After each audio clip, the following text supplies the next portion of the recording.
Welcome back, my friends. Harsh days passed for the people of Egypt, witnessing the consumption of human flesh during the famine in Egypt. During the Fatimid period, in the era of Caliph al-Mustansir, who ruled for 63 years, a great calamity known as the Mustinsyria famine befell the people. Crops withered, birds and animals perished, and drinking water became scarce. The Nile River dried up for 7 years, and jewelry and gold became worthless compared to a loaf of bread and flour. People were forced to eat whatever dead animals they could find, including dogs and cats. They resorted to eating the dried remains of humans, and rodents spread, causing plagues and epidemics. Thousands of people died daily, with the death toll reaching tens of thousands. The Caliph al-Mustansir sold his wealth and possessions and sent his family to Baghdad. He was left with only a horse and a carpet.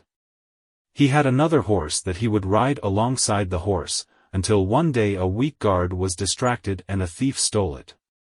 Ibn Ayas, the Egyptian historian, describes in his book Bada'i al-Zur fi Waqa'i al-Dur, that people would enter their neighbors' houses and steal their children from their parents without them making a move due to their weakness.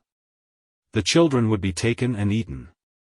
Traps were set up to catch humans for consumption.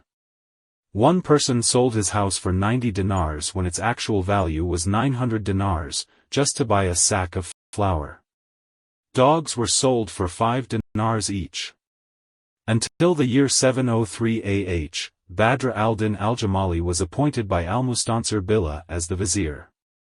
He organized the affairs of the state, encouraged farmers to cultivate the land after the return of the Nile flood, lifted the burdens on farmers and artisans, maintained security, and cracked down on corrupt officials.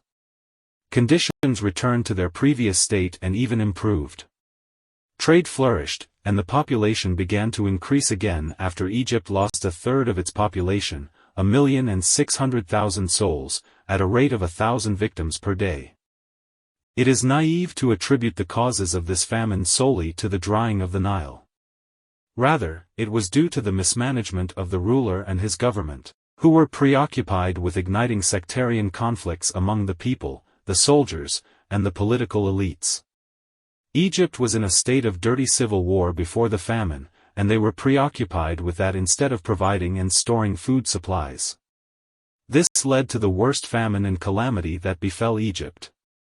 Badr al-Din al-Jamali, the just vizier, is an example of a decisive and just minister who ended the famine through planning and work, preceded by justice. Indeed, God is just in his ways, as he only supports a just ruler who takes the necessary measures, even if he is sinful or disbelieving. Thanks for watching, my friend. Don't forget to subscribe my channel for more videos. Bye bye.